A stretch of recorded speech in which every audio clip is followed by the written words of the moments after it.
Vous entamez une procédure de divorce où vous y réfléchissez sérieusement, vous ne savez pas comment vous y prendre, vous voulez connaître les différentes formes de divorce existantes en France et surtout comment divorcer, vous avez peur de faire des erreurs, ne vous inquiétez pas. Dans cette vidéo, on va tout vous expliquer. Allez, c'est parti, générique.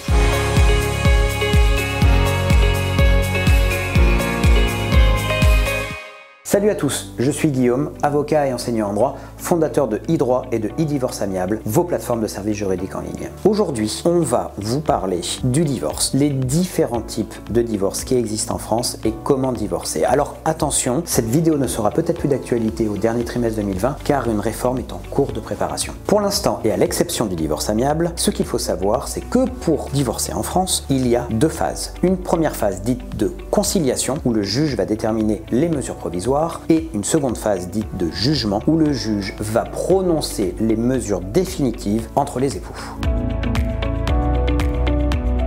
Le divorce par consentement mutuel, c'est aujourd'hui la forme la plus prononcée de divorce puisqu'il y a environ 80 000 divorces par consentement mutuel en France. Alors, ce qu'il faut savoir, c'est que c'est un divorce aujourd'hui, depuis 2017, où il n'y a plus besoin de passer devant un juge. Fini donc les longues heures d'attente dans la salle des pas perdus afin de passer devant le bureau des conciliations. Dans cette forme de divorce, vous prenez chacun un avocat qui va rédiger une convention qui, par la suite, si vous êtes d'accord sur tout, sera homologuée par un notaire. Petite précision quand même, vous serez obligé de passer devant un juge si un de vos enfants souhaite être entendu par un magistrat. Dernière précision quand même si dans cette procédure vous n'êtes pas obligé de passer devant un juge, vous êtes nécessairement obligé de passer et de recourir au service d'un avocat. Si vous souhaitez plus de précisions sur le divorce sans juge et par consentement mutuel, je vous invite à cliquer ici et vous aurez ma vidéo qui vous expliquera tout. Il nous reste les 3 cas de divorce contentieux.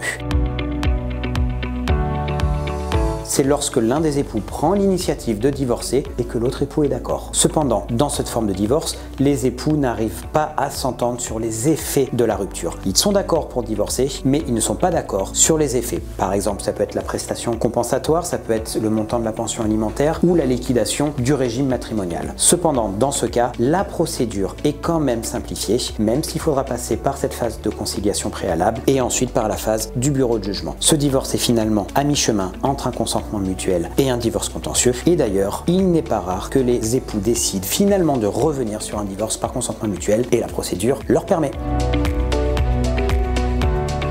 Ce divorce représente le divorce dans sa conception classique. C'est un divorce qui est long, d'ailleurs c'est même le plus long, puisque la loi impose entre le moment de la fin de la procédure conciliation préalable et le début de la deuxième procédure, celle de jugement, que s'écoule un délai de 2 années. En effet, les textes prévoient que la communauté de vie entre les époux doit avoir cessé depuis au minimum 2 ans. Communauté de vie à la fois affective, bien évidemment, mais également matérielle et conjugale. Dans cette procédure, l'époux qui subit le divorce et qui ne veut donc pas divorcer, malheureusement, n'a pas le choix et doit subir cette procédure. Ainsi, le divorce pour altération du lien conjugal est souvent la seule possibilité pour divorcer lorsque l'époux qui souhaite divorcer n'a aucune faute à reprocher à son conjoint et ce dernier ne pourra refuser.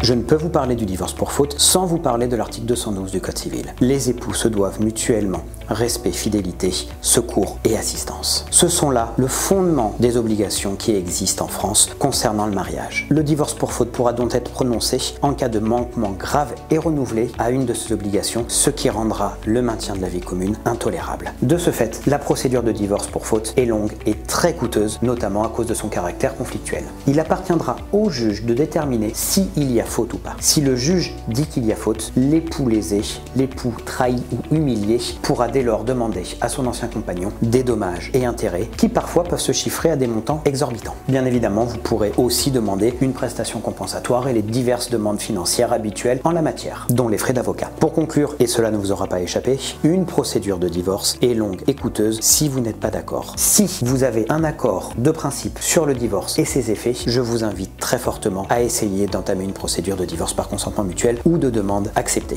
Je vous remercie d'avoir regardé cette vidéo, j'espère qu'elle vous aura intéressé et je vous donne rendez-vous pour la prochaine, notamment à l'occasion de la sortie de la réforme du divorce, dernier trimestre 2020. Sur ce, abonnez-vous, un j'aime et je vous dis à bientôt.